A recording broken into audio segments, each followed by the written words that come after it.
What's up, guys? Welcome back to another episode of KO Your Brand, the personal branding podcast for fame ready entrepreneurs. This is a micro episode, pulling punches, and I am your host, Katrina Owens, top personal branding and public relations expert. And okay, wow, the topic that I'm going to get into today has been blowing the F up over on social media. And it's so simple to me. I can't even believe that I didn't make this a um, episode like earlier on. Honestly, it's one of those things that's simple to me, and I've been overcomplicating it so long for everybody else. So I have to give the idea for this episode, for the resource that I'm going to give you at the end of all of this. I have to give all of that credit to my good friend Brittany Hahn, founder of Rich Girl Cult Conference, because in one of our group chats last week, she shared that she has a speaker page on her website, and this page has been helping her secure speaking opportunities. And I was like, yes, that is one of the pages I tell all of my personal branding clients to put on their website, the speaker page. So that is what I'm going to be chatting with you today in this short micro episode, basically going to tell you why you need one, what to put on it, and then I'm going to share a link to a free resource, which is my speaker page checklist, where you can actually get all this information in a tight little bow so you can put this on your website and start receiving opportunities yourself as well. So let's get right into the episode. So, why am I so passionate about a speaker page? Well, first of all, there's like a mindset shift that happens when you put the speaker page on your website. So, when I first put the speaker page on my website, there was not a speaking opportunity in sight. Okay. I had spoken at two events before that. Both had come through like a referral. Neither of them were actually on the topics that I talk about today because I didn't even really have like a personal brand defined yet. But I was building out a brand new website for myself. This was like a year and a half ago now. Wow, time flies. But I was building out my new website and I was like, if I am stepping into the role of the business owner that I really want to be and see myself as in the future, that business owner, Katrina Owens, Katrina Owens PR, she has a speaker page on her website. And so I put it on there, and as the saying goes, build it and they will come. I wholeheartedly believe a reason why I have been able to secure so many opportunities is because since day one, I have been positioning myself as a professional speaker. Even if on the inside, I haven't always really felt like one, or even though I've been early on in my speaking career thus far, putting that page on your website signals to yourself that you're ready to take the next step in this. It signals to the event coordinators, the people that are hiring speakers, that you are someone that does this. And it also speaks to the universe. And it says, hey, universe, I'm fucking ready. I'm fucking ready to get on more stages. I want to share my expertise. I want to stand in the spotlight. Give them to me. So that is why it's so powerful to put the speaker page on your website. So I have actually offered like a free challenge. I've been running this challenge since December called the Fame Ready Free Challenge. It's a 5-day challenge you can opt into on my website, knockoutdirective.com. There'll be a pop-up there where you can opt into the full length challenge, and building a speaker page is one of those days. But because Brittany has seen so much success with her speaker page, and actually one of my clients had previously told me that one of the reasons she secured a major industry speaking gig was because of the speaker page, I've decided to make it a standalone resource. So you can head to the show notes and get the speaker page checklist all to yourself just by signing up for it, and we'll deliver that straight to your inbox. But let's get back into why this is so important. Okay. So I told you a little bit about how I saw the impact of my own, but here's why the speaker page is such a crucial element for securing more opportunities. You've heard me say this before, but uh, being asked to speak at an event is a really big deal. And event coordinators don't just go around asking random people that have never done it before, because they know how much time and energy and maybe even money you are now going to spend preparing for that opportunity.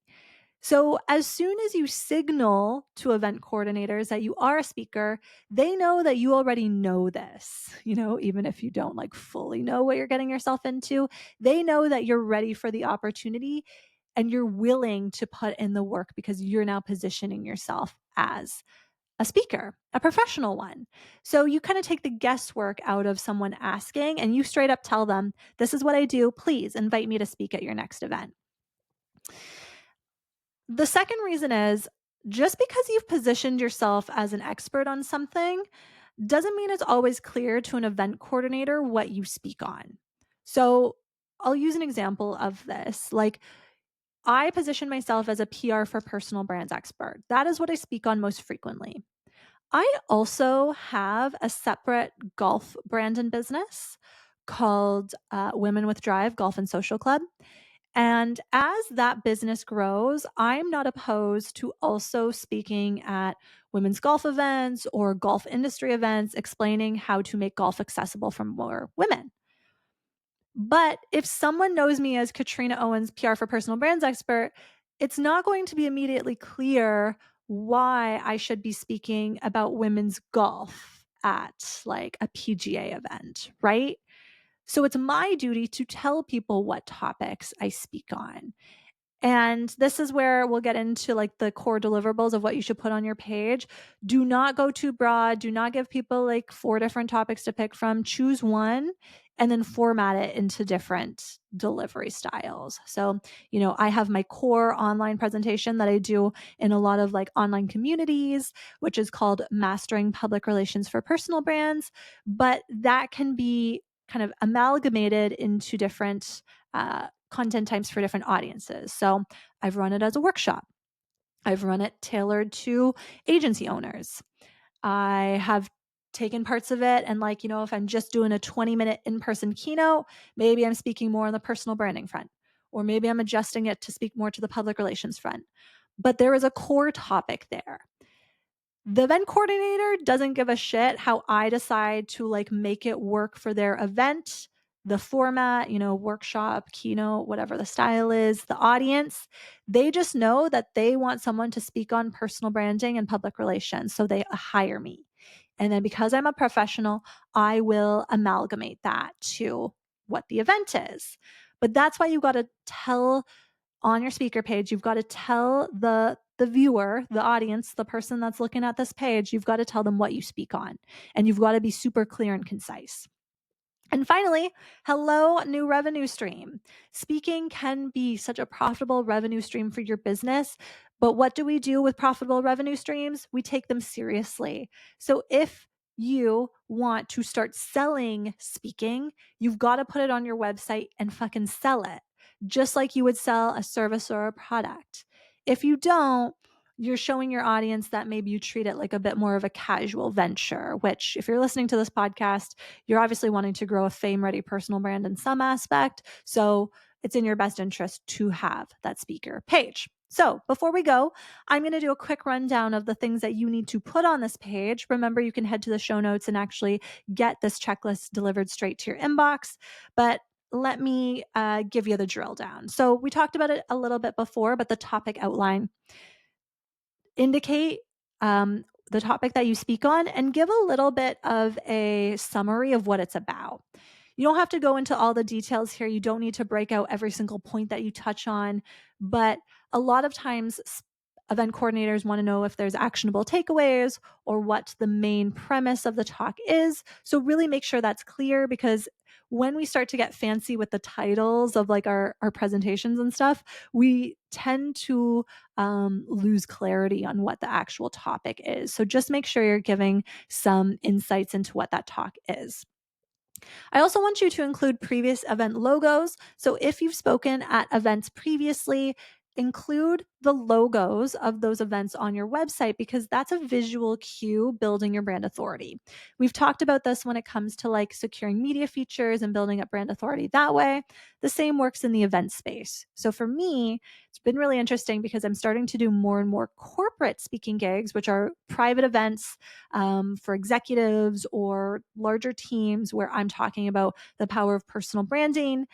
I'm starting to build out. Once I have enough, I would say if you're going to do a banner, for anything, at least have 3. So once I have 3, y'all are going to see that banner up on my website. But I'm even going to indicate some of the organizations that I have spoken to on this stuff, because for me, that's a credibility piece too. These organizations that I'm doing this presentation for are like very, they've got a lot of clout. And so they build up my own brand authority because I'm now speaking and training their teams, which is really cool. I also need you to include a video from previous speaking gigs. And this is where a lot of you are going to be like, oh, I don't have that. And that's okay. But this is where you've got to think strategically. How are you going to get that content? It could be as easy as starting to guest on podcasts and start to use that video content as a stand in. You could run your own event and capture content that way.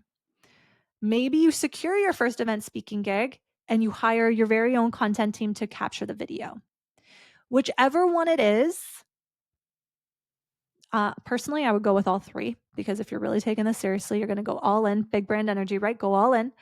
And really make sure you have all of that content. We don't need to get it all at once, but that is why I've talked about it before. Podcasting is so important. That's why hosting your own events is so impactful. And that's why, content capturing becomes such a key element of growing your professional personal brand. So video, you got to have it.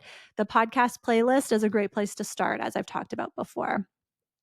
For me, I include this, even though I do have video of me speaking professionally now. I just really recommend that you always have video, but I still keep my Spotify playlist too, just in case people do want to hear me speak on different topics. And, at the end of the day, maybe someone listens to an episode and that's what gets me across the line as a speaker, because I say something that actually spoke to them. So the more content, the better. You can never have enough. This is why I'm always telling you to invest in it, guys. Audience testimonials. So oftentimes, every time I've spoken at an event, I've always received like a really great positive response via DM or email before. So make sure you're screenshotting those and you can include that on your website. If you know that there was someone that was impacted by hearing you speak, you can actually reach out to them and ask them to provide a testimonial. You can also reach out to event coordinators and ask them for a testimonial as well, which I haven't done that in a while. So you know what? I actually am going to go do that and put that back on my to-do list, because that's something that I haven't done in a while. And I really want to ramp up the corporate speaking side of my business. Speaking photos is another big one. So a lot of the time, events have a professional photographer that is capturing the content of you speaking, which is great. But if they're not, please bring your own. I often bring Heather along to capture B-roll video of me speaking. And sometimes the content that we capture, we're still trying to nail how she can capture video of me speaking. But this isn't going to come as a shock to any of you, but my microphone situation is not my strength. So I'm still trying to work out what microphones I should be using so that we can have really great, clear audio content of me speaking. So I feel like that's the next thing. We're almost there. We've almost nailed that one. I probably just have to invest in a higher quality mini microphone. So put that one on the to-do list as well. But I love photos of me speaking. These are great to put in your media kit on your website. So just always check with the event coordinator. If they're not having someone there taking photos already, hire your own. That's the cost of becoming a profitable personal brand. And finally, a call to action. So don't just tell people that you're a speaker, tell them how to contact you. Are they filling out a form? Are they booking a discovery call? Do you just want them to send you an email? Tell them how, because honestly, event coordinators, people that are looking for speakers are busy people. They want to know the best way to get in touch with you. And please make sure you are responding to those emails quickly. Do not let them sit in your inbox for 7 days, 24 to 48 hours, whether it's a weekend or not. Sometimes these opportunities come up super last minute. I know for me, sometimes I've been asked within 24 hours to be the stand-in for a speaker that's had an emergency. So always be prepared, always be agile. I know that there's people get a little bit weekend boundaries. I don't respond to emails on weekends. Use your own discretion.